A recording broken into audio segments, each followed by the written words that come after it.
My beloved brethren, this has been a glorious meeting. I realize you've only heard from 2 speakers plus our visitor, but it's still a glorious meeting. And I thank the Lord for it, for my counselors, for this man who has had the courage and the faith to accept the gospel and live it.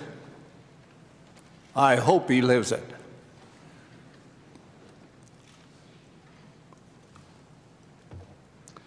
I have been especially pleased to see the number of young men in attendance this evening. With all my heart, I love the youth of the church. I have spent much of my life in their service, and their well-being and happiness are among my greatest concerns. Tonight, I would like to speak directly to young men of the Aaronic priesthood. I am grateful that many of your fathers and priesthood leaders are with you, for I would like them to hear my message also.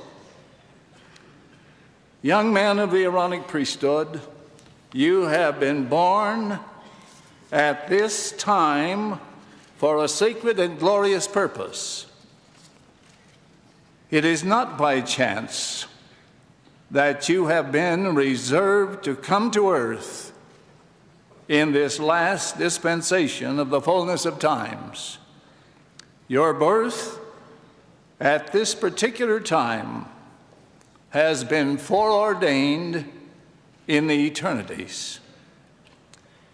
You are to be the royal army of the Lord in the last days. You are youth of a noble birthright. Travis Wayne Goodsell. I had a request for my Urim and Thummim, and so I freely gave out my Urim and Thummim.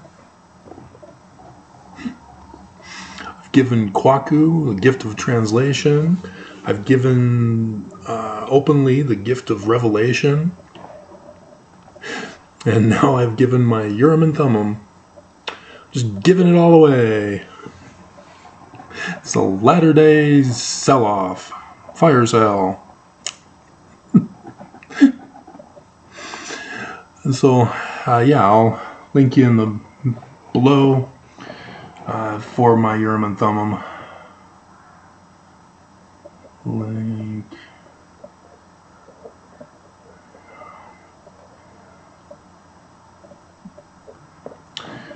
And also, it was because the person wanted to learn more about how to interpret the scriptural signs in the heavens.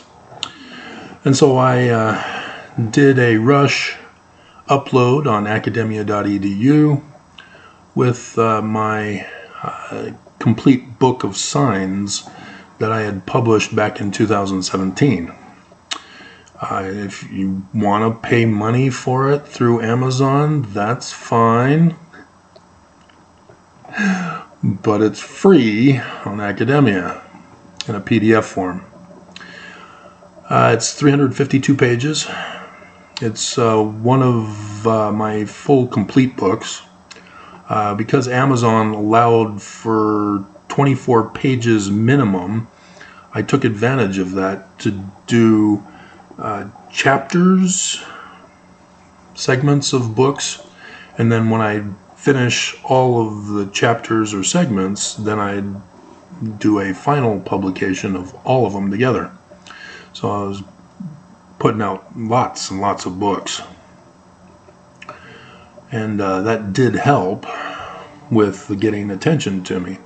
But the majority of people on Amazon and Academia are only interested in Paleo-Hebrew, as I am the foremost scholar and decipherer of Paleo-Hebrew.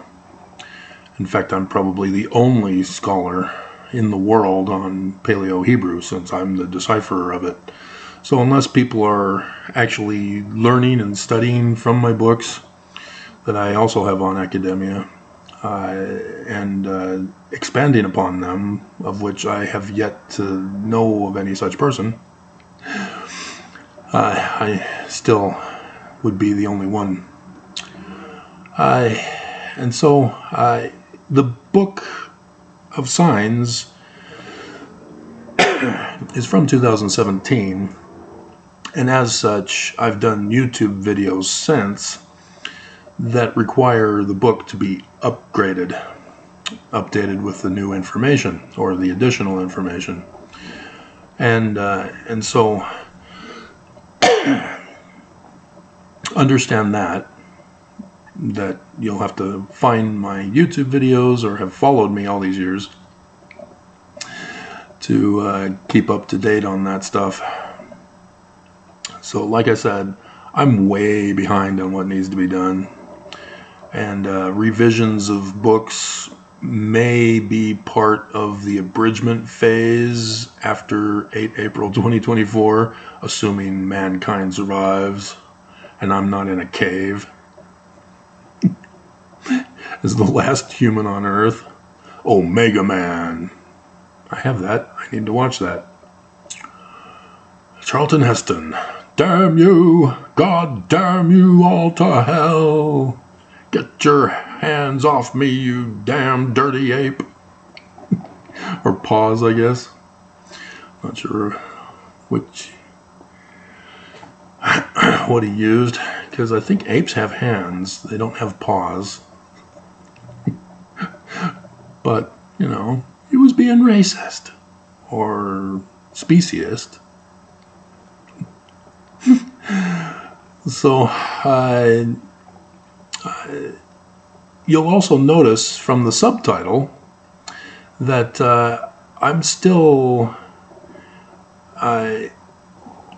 trying to reconcile my education with the Mormon upbringing of Jesus Christ and the second coming. I'm also still happily married, sort of. It's starting to crumble at that time, because I'm starting to do works like this that was scaring people. That's not what the prophet says. Only the prophet can reveal that stuff, Travis. But they're not. And so I did it. This was my reference book. As I end up being a pioneer in the field because nobody else did the work that I want answers to, I then have to find the answers and do the pioneer research to find the answers. And in so doing, I become the foremost expert in the field. And because I don't memorize, I require reference books. And so this was my reference book for the latter days. And it would have been helpful if I referred to it in my videos. But, nah. It kind of helps to reference the reference materials rather than having them sit in boxes. I need to get them PDF'd anyway, the ones that aren't PDF'd. But, and so, yeah, as you see, now that we're in the final year of the latter days, I'm coming out more boldly declaring Jesus Christ as the false Christ, the abominable Christ, and pushing for Joseph Smith's mortal human Mormon, who is the Christ that Mormons are supposed to be looking for, and have been giving blatant clues as to his identity and what needs to be done, what you need to hearken to, so that you can be saved and rescued from the great and abominable church. Because that's what Joseph Smith was doing, trying to warn us in our day, right now, about the great and abominable church, and that we need to listen to the Christ to get out of the great and abominable church. And so, yes, Nelson is the false prophet, prophesied. He's the Antichrist, because he preaches contrary to the prophecies. Prophecies are from the Jews. They're not Christian prophecies. And so, you've been lied to. And you need to change your mind. So in 2 Nephi 28, taking after Isaiah 28, I believe it was Isaiah 28, wasn't it? Yeah, Isaiah 28. Talking about line upon line, precept upon precept. Here a little, there a little. Blessed are those who hearken unto my precepts. And Joseph Smith continues in two other passages in the Doctrine and Covenants, section 98. I will give unto the faithful line upon line, precept upon precept, and I will try you and prove you herewith, because that's how you get judged. The more intelligence you gain, the more righteous you are. And then 28, the voices of Archangel Michael and Adam down the present time, glorious dispensation. Is that Joseph Fielding Smith? I take it back on Joseph Fielding Smith.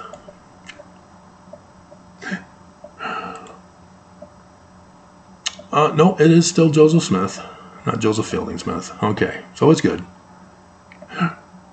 Yeah, it's good. To make sure it's not a Danite material. But again, precept upon precept.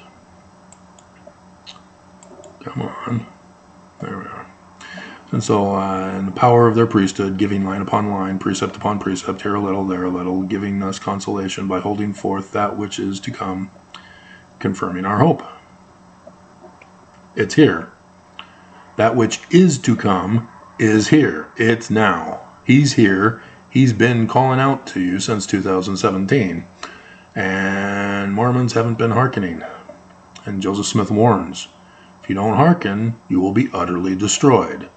He goes out of his way to go roundabout on that. Doesn't quite do it. Beating around the bush. Theme song in the description below.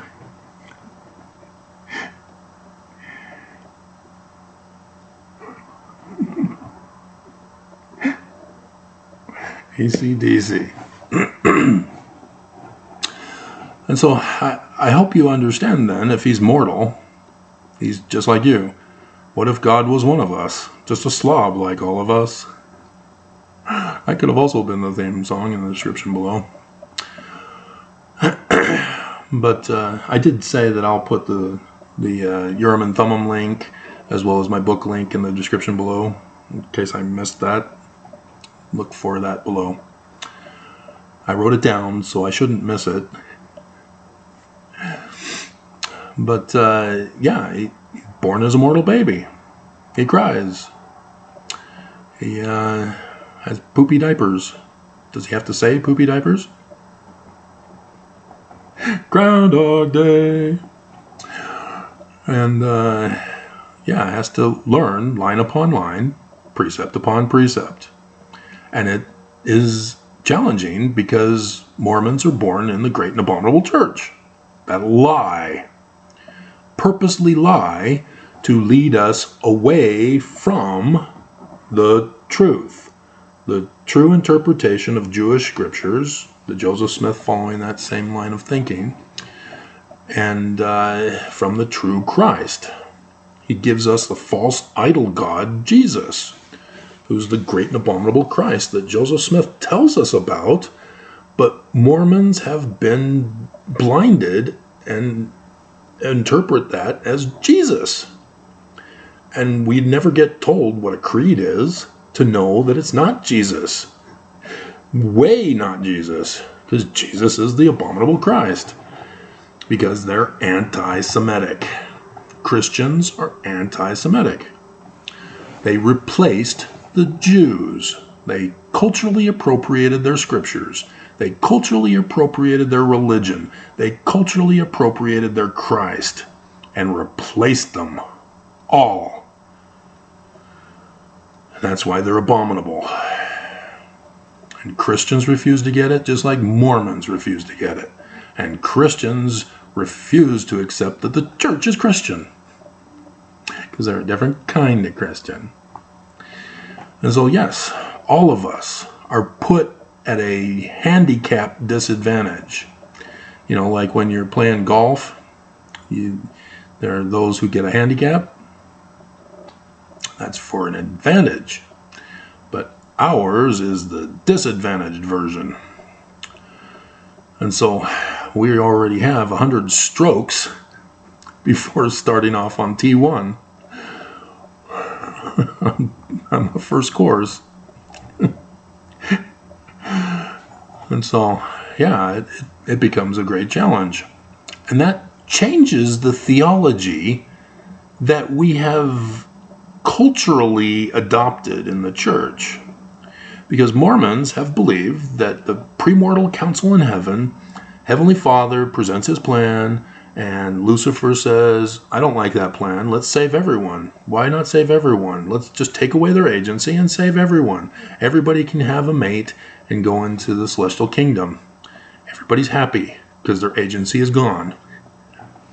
And so there's a big battle, a war in heaven, where debating who's going to follow who, and those who followed Lucifer were cast down to earth, and those who followed Jesus with Heavenly Father's plan were likewise cast down to earth. But in bodies, baby bodies. And so the concept is that Mormons are the elect. We're from the house of Ephraim, so that we can lead, and that is the Jewish prophecy, that the Christ would come through the house of Ephraim, not Judah, even though he may although he is also from the house of Judah, coming from King David. But nonetheless, Mormons believe, therefore, that because they were righteous, the most righteous, because there's 3 kingdoms of righteousness, and then the outer darkness who are cast to earth with Lucifer. And so then you've got your fence sitters. Bruce R. McConkie says they're blacks. Wrong. I even knew that was wrong, because there were a bunch of white guys also in the Dark Ages who didn't have the light of truth. They too were fence sitters. And so that's just a racist thing for my Bruce R. to say. Nonetheless, despite the atrocities and abominations of Mormonism, that's what Mormons believe, is that we are the youth of the noble birthright, and we come down into born in the covenant families as the tribe of Ephraim, whose birthright and blessing it is to rule and reign in the house of Israel forever over everybody else in the world, taking away their agency, making them happy, forcing their happiness. And if by chance we see somebody not happy, we quickly flip them upside down and force them to be happy.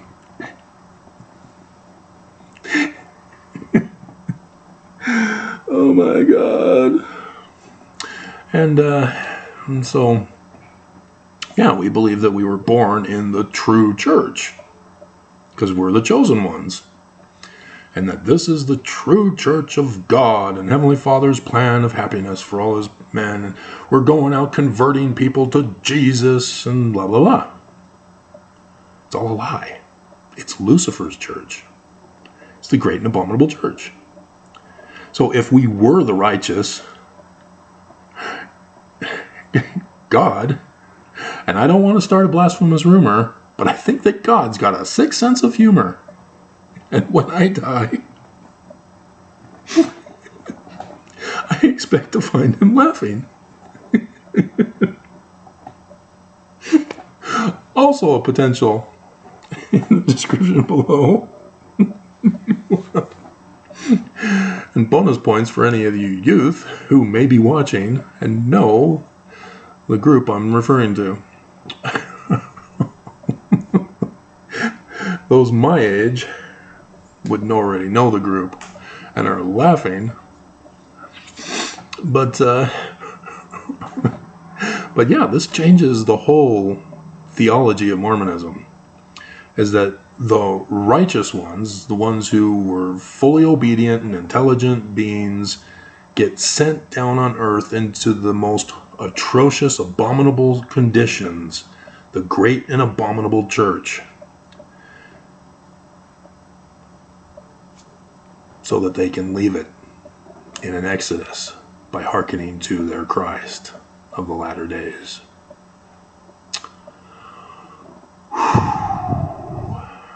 And unfortunately, Mormons are taking heavy casualties.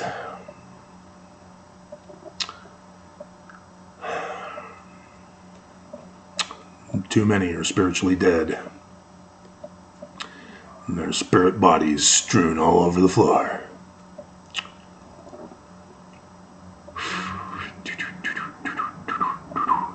So, as much as that makes for a great movie, that's my idea, remember? Acknowledge me in the credits. We'll call it Sunday's Warrior?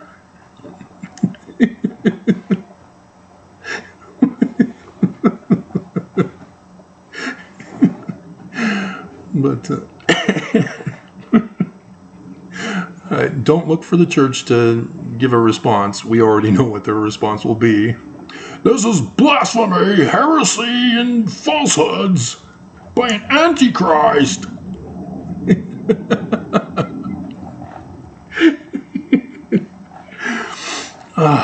Right. Nelson calling me the Antichrist when he's already declared himself the Antichrist several times, multiple times, over the pulpit of conference. Yeah. Nice going, Nelson.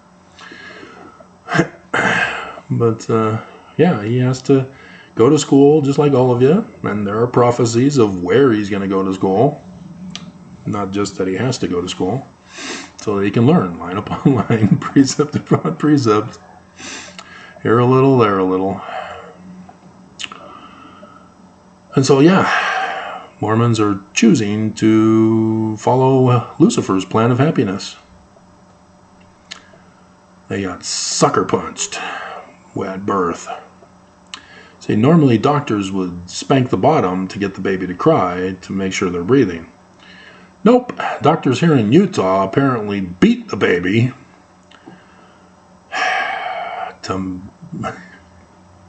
to save it. It's a little snowflake. Meanies. Leave babies alone. But yeah, the church needs to back off on kids, women, men, everybody. They're just bullies. They're violent, vicious, mean bullies who try to assassinate people, if not assassinate them. So yeah, thus the Great and Abominable Church. So, yeah, wasn't that a fun adventure? And so, yeah, Mormons, you need to learn that this church isn't true, and the only way to do that is to follow the Book of Mormon. And if you don't know what a line or a precept is, oh dear God. But yeah, that's what I've been trying to get you to hearken to. And you won't. Alrighty.